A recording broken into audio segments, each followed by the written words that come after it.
Hello and welcome, I'm Raziel, and so today I want to talk about kind of an interesting conflict of points of views within the Siege of Terra books.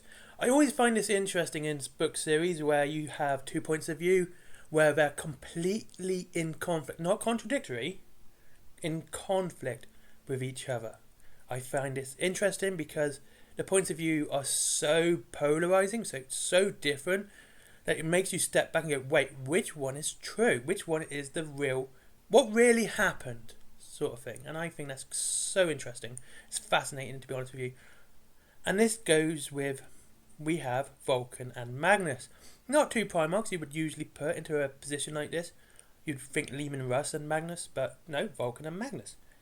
First, let's talk about Magnus's point of view, because that came first. It's in the Fury of Magnus book, or novella, and here's how it goes.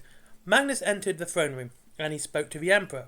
Vulcan was there, and during this conversation, the Emperor said, "Do you know what? If you get rid of your 1,000 sons, I'll give you this brand new legion, and I'll welcome you back into the fold of the Imperium."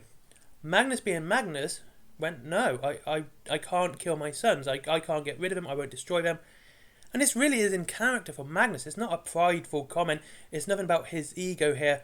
This is showing his compassion for his legion, and we see this quite often. Magnus's compassion often gets overlooked by his pride. When people go, he broke the Redway project because of his pride. He could have crossed the sea warp. He could have done all that. He didn't have to use his psychic powers to contact the Emperor, but he did. And we see this a lot with Magnus. I don't think he's actually a proud character. I mean, all Primarchs are proud. I think he kind of is, for the most intelligent Primarch, he isn't that smart. He kind of does what's right, but he never thinks about what might happen. And I don't think it's ever for his ego. I think it's because he believes what he's doing is right. And we see this backfire quite a bit. We saw this with Sejanus when, Horus got stabbed with a lair blade, and of course, we went into this dream state, and Magnus went, "Look, that's not Sejanus, that is Erebus, or Erebos, if you want to pronounce it correctly." Haha, I can pronounce that word correctly. Tyrannid. And then sorry, that was a joke, by the way. And so we see this happen quite a bit, again, the Redway project, destroying that. So yeah, Magnus tends to be this quite compassionate character, always trying to do what's best for his brothers and the Imperium without bloodshed. I think it's quite cool. Also, he can't really do a lot of warfare. He had one of the smallest, if not the smallest, legion due to the flesh change. So he obviously had to keep thinking of ways of doing it without a lot of firepower. Now, like I said, Magnus denied this and said, "No, I'm going to keep my sons. If I have to fight your father, I will." And he went.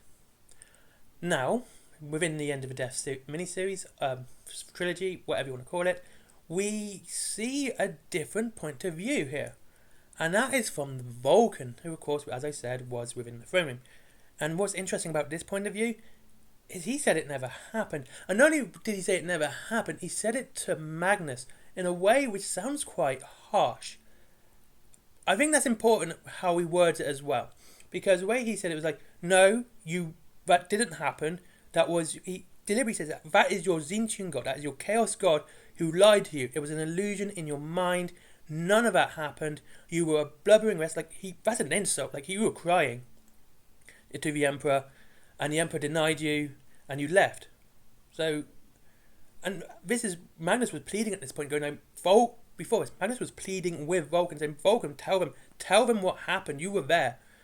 And again, this does sound like Vulcan kicking him when he was down. And what's interesting about this is both can be right and both can be false. Both can be true, both can be false. See, the Emperor makes sense for him to offer Magnus this new legion because he was fighting chaos. And suddenly you'd have this whole legion of psychers, and they could take on the demons. Demons are weak to psychic powers, and that would work well in his favour. He would also get a Primarch back as well, and numbers to go against Horus. Taking a legion away from Horus and fighting for him makes a lot of sense, and it still remains in character for Magnus to deny him.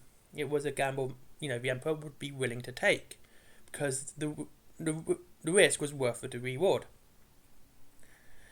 And so that makes sense. And from Magnus's point of view, even if it was an illusion from Tzeentch, it'd still be true to him, because Tzeentch is the trickster god who changed the ways, and would have made it to seem very, very real. But we also got to realise how many psychic powers within the Imperial Palace, as long as Gellerfield's, and how much control Tzeentch would actually have control to do that. Probably not that much, and I wouldn't say enough to do that, but think swings and roundabouts. Vulcan, on the other hand, does benefit from lying, however. Now, this is where it gets interesting.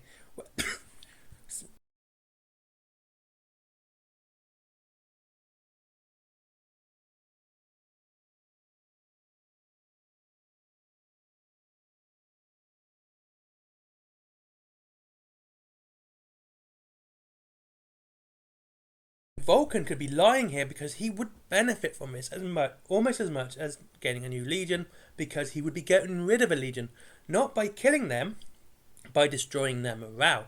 Morale is important in warfare, and destroying a general's morale to a point of retreat is a massive win. So, if it's true from Magnus's point of view that it happened, there was a chance that they would have gained a legion, but not gaining the legion, Vulcan had to think of a way of losing legion with minor consequences and damage to his own. And of course, the Salamanders weren't that big. They got horribly destroyed during the Istvan drop site massacre. So a full frontal force between two legions would have probably hurt him more. So more of a psychological warfare tactic would have been very beneficial towards him to get rid of a legion. And it worked. The Thousand Sons ended up leaving anyway. So, it does work. However, here's where the kicker is. If Vulcan's telling the truth here, and it never happened, it does raise the question on how much choice did Magnus actually have. This might not have been a test by the Emperor, but it might have been a test from Tzeentch himself, and trying to see where his loyalties lie. Was it with the Imperium? Was he going to take back his, go back to the Imperium fold, fight for the Imperium, and therefore obviously forsake Tzeentch, and Tzeentch would have to look for a new champion, a new legion, and this is during the time of the Siege of Terra, which would have been very, very difficult at this point for him to do that, especially without their real fighting, and the loyalties of the actual Primarchs on Terra, and of course outside, would have been a lot more difficult to sway to his side. So that would make sense as well. Now, where was I? When we go to if Magnus was telling the truth, like I said, it would have helped the Imperium, but he ended up leaving. And with Vulcan telling the truth, this is where it would make Magnus question whether everything he knew was to be true or not. How much he knew and what he did were to be actually true, and maybe even turn him against Tzeentch himself. And here's where it gets really interesting and really fascinating. We know now that Magnus is turning against Tzeentch. He is trying to get himself away from the Chaos God. He's trying to get back his mortality. We know this through the Magnus Primarch book, but he hates Tzeentch. He does. He absolutely despises that he's his slave. Absolutely. It burns within him that he could have been something much better, and now he realises where he went wrong. And to me, this adds a lot more gravitas to what Vulcan's saying being true. It showed that Magnus never really had a choice. He was being tested by Tzeentch, and would make, Tzeentch weaker, and Magnus constantly question him and never really fight for him, and only fight for himself, and therefore giving the Chaos God less power. At this point, the Primarchs knew about Chaos, and they were well aware they existed, and any form of attack on them, be it removal of people, worship, even whole legions, or even getting questioned there, would have been a massive boon for the Imperium. Because this is the thing what a lot of people forget. Chaos needs mortal worshippers. Demon Primarchs are great, they are fantastic, but when it comes to what the Chaos Gods need, a slave worshipping you is not the same as someone doing it by their own free will and choosing to worship you. They're two different things. When someone has made that obvious choice, that very, very, very clear choice that they're going to do it through their own volition, It's a lot different from having, it's like having an apple in your hand and having a hand made of apple. Like, you can eat both, but in the end, you're going to end up losing a hand. So the apple which is not attached to you, is far more better. Far superior, I should say. That's the word I was looking for. So yeah, so that's my question. Which one do you think was true? Do you think what happened in the film with Magnus was true, or do you think Vulcan was telling the truth? So, which one is it? I hope you guys enjoyed this video. This is a nice little theory video. I quite enjoyed this one, actually, because I got to talk about the horse heresy more. And yeah, thank you very much for watching. I hope you enjoyed this video. I hope to see you all again soon, and I'll catch you in the next one. Link to Alien Games down below.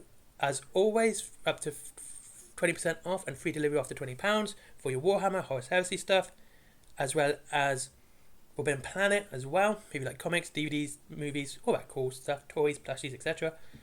And my merchandise, comics, t-shirts, mugs, etc. Everything else is down there as well. If you see a membership thing, I've got to say, if you want to click on it, click on it. It's only the $2.99 one. I'm not going to... You know my view on e-begging. It's up there just to help me promote this channel, and now I'm a YouTube partner and monetized. Yeah, so if you want to do, but honestly I'd rather you didn't. It's just not my way. I don't like it. Thank you very much for watching. Have a great day.